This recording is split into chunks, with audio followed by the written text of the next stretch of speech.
So, yeah, about that Dracula X. Good God.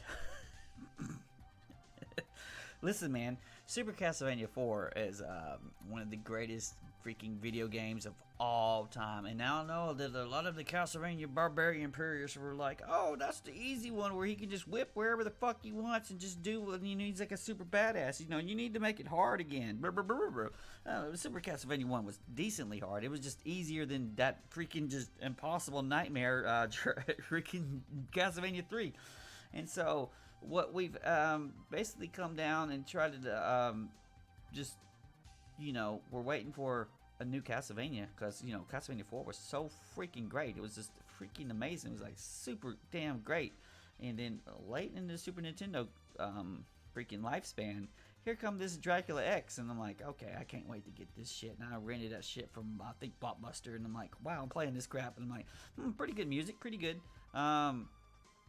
What the fuck's with this terrible ass damn gameplay? It looks worse than Castlevania 4.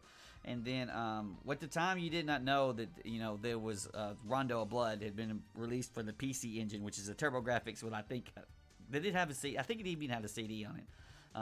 But it's like sitting there, and they like, okay, well, we'll just make one for we'll make a port for Super Nintendo, but we can't fit in all the the CD shit in. And so we're just gonna, make some half-ass bullshit. So we're gonna do. And so it looks like Rondo of Blood for the most part, but it's not. It's Dracula X is definitely its own thing. And me personally, I don't think it's hot. Now a lot of people are like, "Oh, this is great! It finally brings the difficulty back." Nah, it's just not. It's just not damn where it needs to be. And so you're Richter, and you're going through, and you got some of the levels that are Rondo of Blood, or like bastardization of the levels of, and then you've got some sort of like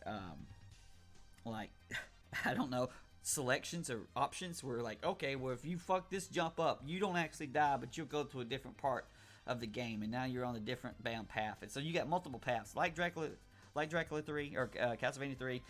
Nowhere near as good. Nowhere near as good or as awesome.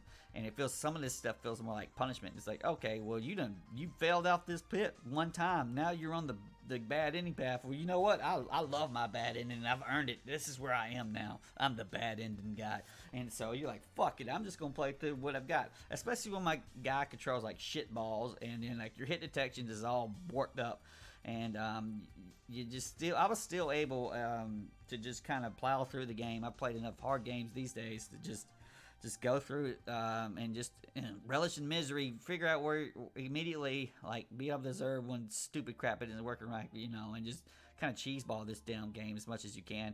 And then, where are we at this fucker yet? Where the hell is he at?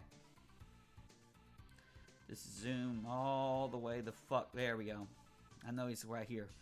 But anyway, you finally get the freaking Dracula at the end, and you're like, oh, well, we're going to make this game hard. We're not even going to have a fucking floor to deal with. It's just like, what the hell is this crap? And it makes him arbitrarily one of the hardest damn Dracula fights, period. Because you basically are in Ninja Gaiden fucking, might as well be Eagles and stupid shit, because you're in the shit now. You better be a badass, because if you get hit one time, more than likely you're gonna fall off that pit and die. So it's like, what's the point of even having meat or energy bars or whatever that shit is? You're just gonna fall off the pit and die. And what I ended up having to do was just cheeseball this shit with the axe the best I could. It's like you're kind of fighting him. You gotta die and die and die, and then learn his new patterns, which are goofy and insane. Figure out where he's going to teleport. Like have a plan. Well, if he's on this turn, this part, I'm on this column, and he's doing that move, then I can throw this whip, and while I'm jumping forward, and it's like this goofy, insane shit. And it's vastly disproportionately difficult to compare to the rest of the game, even though the rest of the game is pretty dang rough. And so it's one of those games that if you've played every damn Castlevania and you want to be you want some misery, you don't play the bad ones. There's stuff like this one, and I guess Haunted Castle, which I played like a few minutes of. I think it's called Haunted Castle. It's the arcade Castlevania. that they're not good. They're not good at all, and but they're rough. They're rough. If you want some painful misery, you can still play, you can still play it. You want to down whip through his chest and did that count? You know, you can still do that. But I did go through it. Now this game, if you actually want to try to buy this damn thing, what is it, like $300 or some stupid shit like that? Because it was late in the Super Nintendo life cycle. They knew they had a turd. Konami. I don't say Capcom. Konami knew they had a turd on their hands, and they were just like, you know what, we'll find some idiots who'll buy this. And so it has a somewhat limited run. And so it's now a bagillion dollars on eBay, and who knows what the fuck a damn sealed damn rated copy is. $75 bagazillion dollars for a game that is not actually that great. If you're in for a challenge, this is something here. It's not a great challenge because you're dealing with bullshit. You're dealing with bad hit detection, cheap enemy deaths. You're dealing with, as you're playing through the half the game, you just fall into a different path and you're stuck in it. And so it's like, I think this game's got passwords. You better use the hell out of your passwords and hit reset if you freaking fuck up. I cannot even remotely recommend this game. It's not the first bad Castlevania that had mainstream. That goes to damn Castlevania Adventure on Game Boy. That game's awful. But this is where I think a lot of the damn the Konami damn super quality just started disappearing. And it just kind of got worse and worse from there on in.